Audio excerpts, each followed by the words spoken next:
បាទគោរពជំរាបសួរពុកម៉ែបងប្អូនលោកតានិយាយតាមបណ្ដាខេត្តទាំងនេះទាំងអស់ពុកម៉ែបងប្អូនណាបាទស្តុកថ្មីទើបតែរៀបចំឲ្យពុកម៉ែបងប្អូនណាបាទ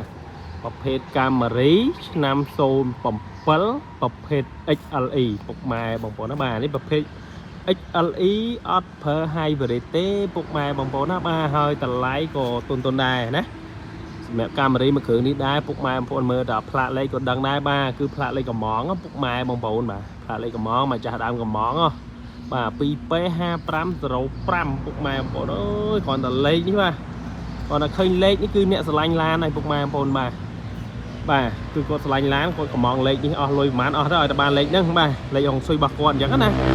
បាទសម្រាប់ពុកម៉ែបងប្អូនបាទដែលកំពុងតែស្វែងរកប្រភេទកាមេរីបាទប្រភេទប្រើសាំងសុតអាចអញ្ជើញមកមើលមកគ្រឿងនេះបានពុកម៉ែបងប្អូនណាបាទ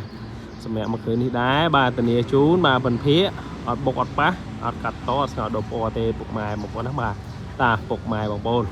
មកមើលវីដេអូជាមួយខ្ញុំបាទមកជុំសិនបាទមកមើលមកជុំសិនបាទមើលសាច់ដែកមើលរូបរាងគេសិនពុកម៉ែបងប្អូនណាបាទកាមេរីអែមពុកម៉ែបងប្អូនអើយហើយតម្លៃ10000ជាងទេពុកម៉ែបងប្អូនណាបាទតម្លៃអាចនឹងប្រហាក់ប្រហែលនឹងបន្លែទេពុកម៉ែបងប្អូនអើយបាទតម្លៃប្រហាក់ប្រហែលនឹងបន្លែបាទបងប្អូនជីបន្លែឬក៏ជីកាមេរីពុកម៉ែបងប្អូនបាទតម្លៃ10000ជាងបាទសម្រាប់តម្លៃសុំលាក់បន្តិចសិនពុកម៉ែបងប្អូនណាបាទទុកលាក់បន្តិចសិនទុកឲ្យពុកម៉ែបងប្អូនខសាក់សួរផ្ទាល់បាទឆាតផ្ទាល់ជាមួយខ្ញុំបាទតែម្ដងណាបាទមើលលេខមើលពីក្រោយមើលពីមុខអីពុកម៉ែបងប្អូនប្រភេទកាមេរីអែមស្នាឆ្នាំខ្ពស់07 XLE បាទអូយអែមមកគ្រឿងនេះពុកម៉ែបងប្អូនយកទៅប្រើបាទយកទៅប្រើណាណៃម៉ាស៊ីនប្រអប់លេខជន់ហោះណាយ៉ាន់សនំស៊ីននៅទាំងអស់ពុកម៉ែបងប្អូនអើយមកគ្រឿងនេះបាទពុកម៉ែបងមើលជ្រុងណាក៏អែមជ្រុងណាក៏អែមដែរពុកម៉ែបងប្អូនណាបាទសម្រាប់ទឹកថ្នាំសាច់ដែកធានាជូនបាទពិនភាកឡានស្អាតអត់មានប្រវត្តិបុកប៉ះកាត់តស្ងោរដូរពណ៌ទេណាបាទឡានស្អាតណាស់ឡានលេះតាពុកម៉ែបងប្អូនតើមើលឯកសារសិនបាទទីមើលឯកសារបាទ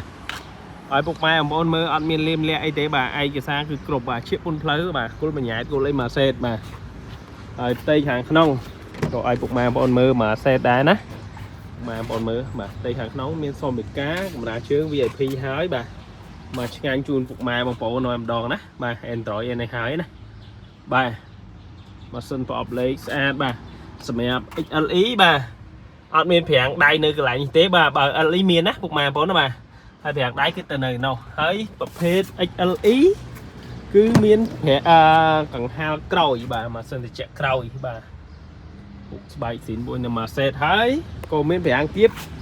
ពុកក្រោយបាទនេះប្រភេទ XLE បិទដបូលបញ្ជាក់ពុកម៉ែបងប្អូនណាបញ្ជាក់ឲ្យច្បាស់អញ្ចឹងមក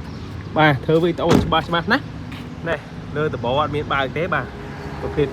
XLE បិទដំបូលពុកម៉ែបងប្អូនបាទតែប្រភេទមេឡានណាពុកម៉ែបងប្អូនណាបាទសម្រាប់ពុកម៉ែបងប្អូនដែលចាប់អារម្មណ៍ XLE មកគ្រឿងនេះពុកម៉ែបងប្អូនតាក់ទងមកបាទតាមរយៈលេខទូរស័ព្ទក៏បានតាមឆាតក៏បានបាទតាម